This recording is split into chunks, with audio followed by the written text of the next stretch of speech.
Be back here another week, and obviously coming off a big win. I thought our guys went out to California and did the things we intended on doing. Obviously a really explosive game on offense, and defensively, a couple things in that first half. But by and large, we held them in check, and ultimately we really played our twos the entire second half. So it was a great experience for that group, and maybe took some lumps, but we were able to put some points on the board, and I thought we got better with that crew in all phases as that went along. So great experience for that group. Big week ahead of us. That goes without saying. Obviously, the opponent is our rival, and we understand wholeheartedly what that all means. And the addition of College GameDay coming here is great for our university, our state, the rivalry, everything around it. But for us and our guys, it's still about Saturday going out at noon, performing the best we can against a really good team. We have to have a great week of preparation. I don't think we have to do anything out of the ordinary, but we have to play really well, and that's why I felt like we needed to take a step on Saturday, and thought that game did that for us. And now it's about practicing this week, preparing, and playing real well come Saturday. So with that, I'll open it up. Coach, not the first time you've experienced a game day. Back to your wife Molly posting the photos of you and your family. What does that energy add to a football program come game day? Well, I know the exposure piece is huge. The energy here for Cat-Griz in our stadium, how much will it add to that? I don't know. I mean, I would imagine this is my first home game in the rivalry. I imagine the energy is pretty high anyways. So if it brings some more people out here, it'll dial it up a little bit. But the exposure, that's so hard to quantify. So thankful that it's gotten this position where they chose to come here and shine the light on the rivalry, on our conference, Bozeman, MSU, everything. It's going to be a great thing for our fans and our people.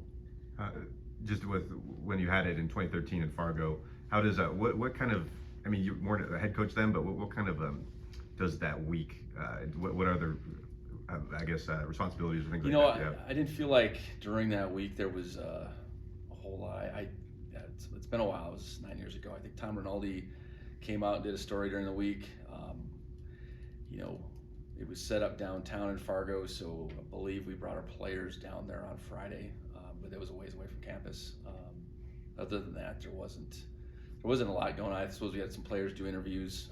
Coach Bull did some interviews, but ultimately, it's still about the game, and any chance to get the exposure that it'll provide, we'll take. And also, I think for our fans, I think it's a great opportunity to show what we're all about. I do think that early Saturday morning, it's going to be cold and dark and all that, but I'm sure it'll be crazy out there. But otherwise, as far as I think added elements for our players in the coaches within the program, it didn't seem like it was a lot back then. I think it's been 3 years since Cat-Griz has been in Bozeman. I guess what does that kind of add having this game back here? Well, I think the crowd is on your side. I mean, whatever that percentage is, that the noise, the noise when you want it, the noise when you don't want it. I guess that whole part is on your side, and that's a huge element to playing at home, no matter who you play, and you dial it up on this game, and you're playing at home versus in their stadium. I do think there's certainly a different feel, but at any rate, in either place, you can't let the moment get too big. It's still got to be between the white lines. The environment around you, I think you can feed off the emotion, but ultimately, if you can't focus on what's happening on any particular play, then all that is a bad influence. So, I think our guys have done a good job of playing within our home environment and letting it be an asset to us, and we'll need it to be on Saturday. what sticks out about the Grizz offense? And if Lucas Johnson went out with an injury last game, I guess what sticks out about them offensively? Well, I think when he's played, they've been different. I think that's apparent. You know, and his mobility, his experience. You know, I think he's got the ability to throw the ball well. He's got the ability to throw the ball well on the run. You know, when he hasn't played, they've looked different. I know their running back situation has probably settled now, and it's looked pretty good the last couple games with the production they've had there. I think they throw the ball to a variety of guys, so it's not a deal where well, you got to be pinpointed on this guy or another. You know, when they're going, they're a good mix of running the football and play action RPO. You know, and they've been able to play at a high rate in many of their games. And you know, I think the common denominator in those games is Lucas Johnson's playing. And then defensively, you know, they got O'Connell and Mullen on a few standouts on that side. Yeah, it's an aggressive. The guys play so hard on their defense, and it's an aggressive form of defense to start with. And you know, it's an attacking style. It's different than anything else that we see in our league, and I think that helps them. That they're kind of this standalone within our league as far as their scene goes. But more than anything, their guys, I think they understand it. They play really hard. You know, a guy like O'Connell is a tremendous playmaker within it, and he's used a lot of different ways. You know, I think, you know, certainly in a pass rush mode, he's tough to handle, but then he's doing a lot of different things as well. He's dropping the flat, picking balls off, flying all around. I think their corners are really good. You know, so that allows them to play those front six in a lot of different ways. When you can play man-to-man on the outside and, you know, throw a lot of different versions of that front six at you, it probably looks way more complicated than it might even be. But no, they're good on defense, and that's been a consistent thing throughout the season, and it looks a lot like it did last year. And then special teams, you know, they got some dynamic returners, Yeah. Malik and Junior especially. Yeah, you know, starting with the kick return game, you know, you look back at some of the old highlights that he's been here forever, it would appear, Malik Flowers, and he's been making those type of plays at really big moments. I think that's the one thing in my 2 years here, when he's come up with kick returns, it's been, you know, at huge moments. And, you know, so we have to be on our game on the kick cover game, whether that's Blake's ability to kick the ball, collectively with our ability to cover and tackle it. And then punt return game, I know they've used different guys. Junior's been the primary guy, it would seem. He returned punts against us last year, and that was a part of the game that tipped into their favor for sure last year. So, you know, we gotta cover. And you know, I think since that first quarter of Weber State, I think we've done a much better job. You know, we talked about it that week that we had guys in place, we just didn't make the plays. I think since that first quarter, which has been several opportunities, we've done a good job. But to say we have had a combination of their returners, I wouldn't say that's the case either. What are some of the biggest takeaways on or off the field, I guess, from last year's game that you kind of are taking into this one? Well, I think it goes without saying that the magnitude of what it means to the people in our state is significant. I could tell that from the first day I got the job. I mean, I think it matters so much to so many, and it's all the small towns with split loyalties, families with split loyalties. I mean, it's all of that creates a rivalry like we have, and it's a great thing. I mean, we have over 40 players from Montana. I assume they do as well, and you know, all those guys, you know, have towns they're from, and they probably have teammates on the other team in some cases, and you know, to be on the right side of it matters. I think as far as the game goes, you know, when you still talk about you know, playing between the white lines and controlling your emotions, but playing with emotion, I think that's part of it. It's you know, in big games, no matter who you're playing, it's about not letting momentum run away from you, And I think that's what we did last year. We had opportunities to at least level the momentum, and we never did in that environment. So, I think the fact that we've played in some big games, we've played in some games where we have had our, backs against the wall a little bit.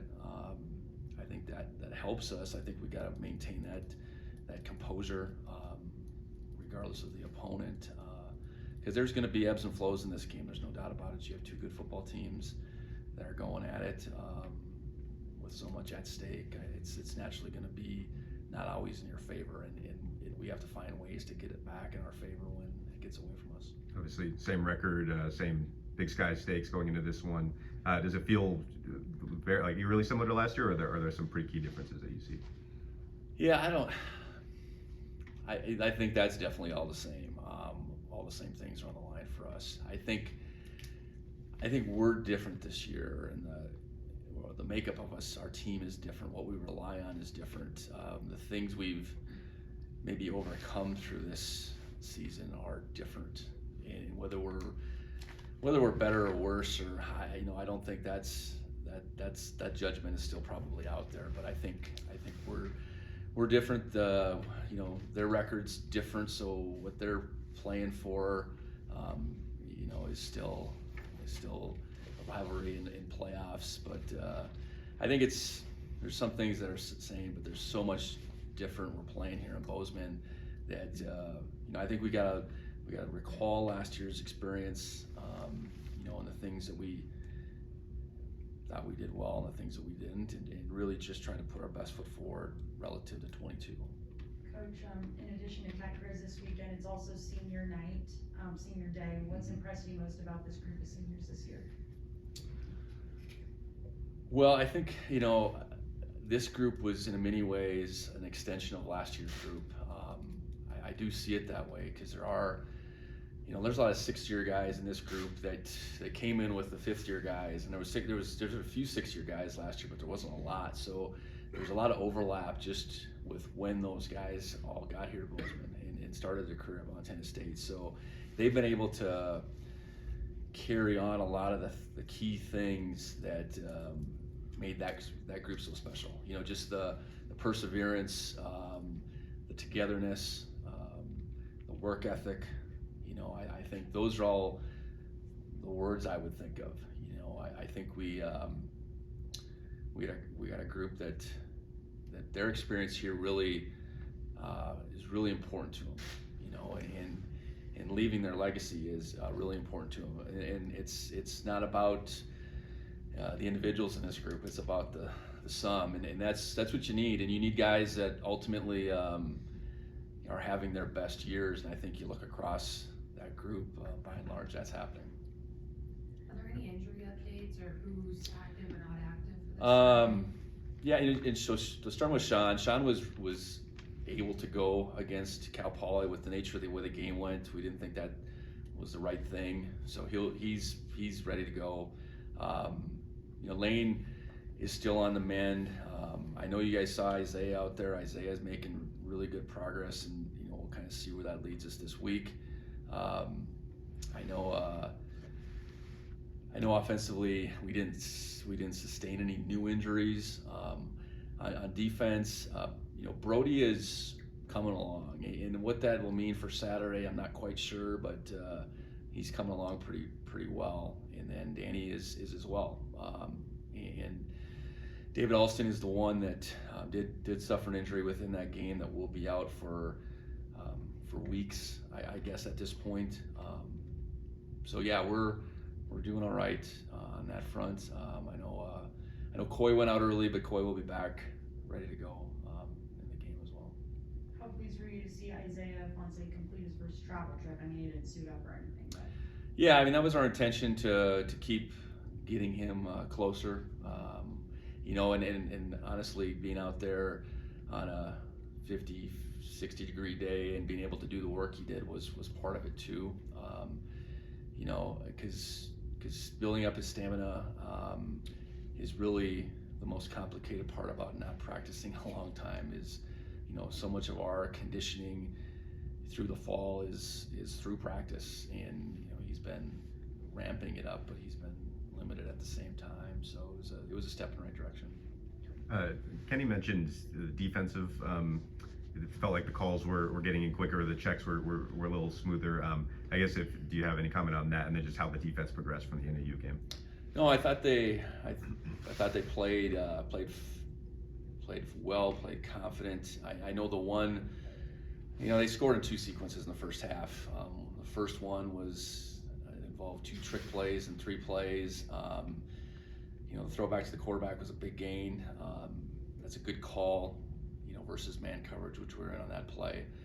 And then, they scored on the fake reverse pass, I suppose it ultimately was. And we didn't stay in coverage on that. So a couple plays there. I know the later sequence, they complete a ball where, Simeon gets thrown to the ground, and, that's just what happened. I think that was maybe on a 3rd or 4th down, and then we get a little bit of a blown coverage on the next play. So outside of that, I thought we played fast. Like I said, we got pressure on their quarterback. We made it hard on Brosh. We tackled the football when it did, maybe get out in space a little bit. I thought our guys came out of that game with a sense of confidence, and that goes into, hearing a call, trusting a call, and going after it, play after play. And I thought by and large we did that. I know you kind of talked to this on Saturday, but Marquis was named Co-Big Sky Offensive Player of the Week. I guess what you think of his performance, especially looking back at film?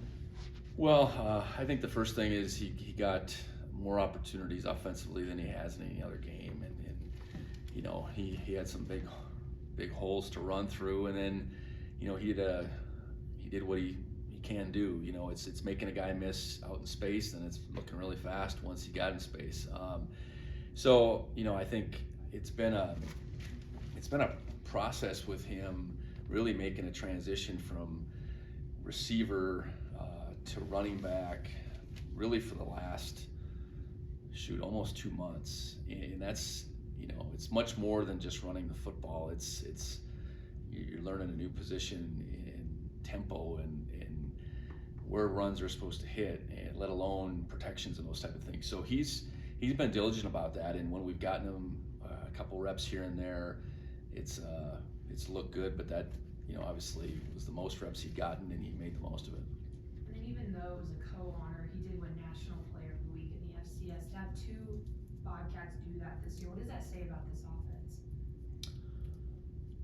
Well, we got some good guys blocking up front. We got a good scheme, I think, that the guys understand.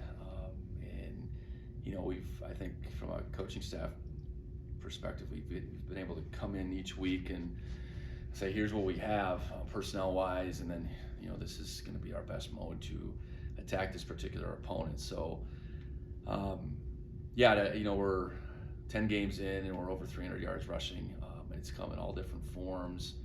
I think the first credit goes to the offensive line. That's been the steady hand. That's been the rock.